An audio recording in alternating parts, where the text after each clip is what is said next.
Un any més, torna a haver un 14 d'abril. Aquest que ens ha tocat enguany serà de confinament domèstic, però no per això serà menys recordat. Les circumstàncies manen, i això fa que aquest 14 d'abril el commemorem des del món virtual.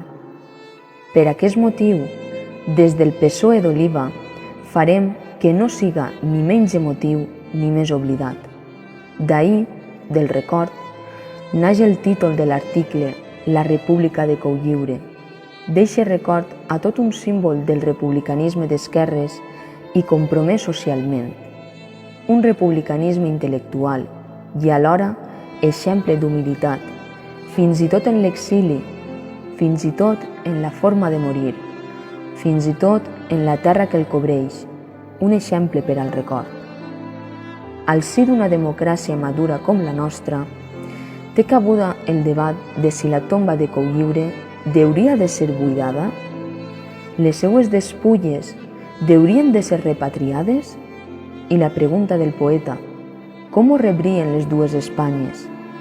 100 anys després, la seva pregunta continua vigent i la seva afirmació també, me duele España.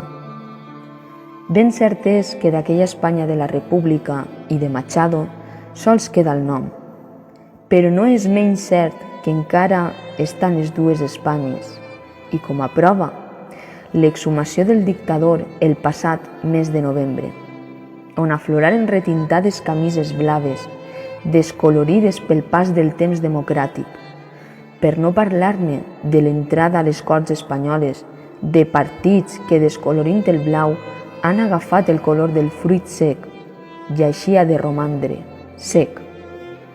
De les dues Espanyes literàries del poeta, hem de passar a l'Espanya compromesa, a l'Espanya tolerant i a l'Espanya de les llibertats. I en eixa Espanya té cabuda Machado, ampliant les nostres fronteres fins al perímetre de la tomba de Cotlliure, que també és terra espanyola, també és terra que va mantenir la dignitat d'una Espanya exiliada, mentre l'Espanya vencedora afusellava republicans.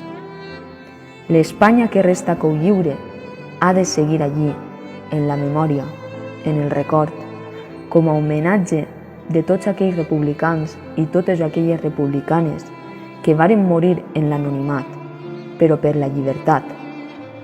En record de totes aquelles persones, commemorem avui altra vegada el 14 d'abril, amb la vista posada en el futur, ara més que mai en el futur de la nostra societat, salut i república.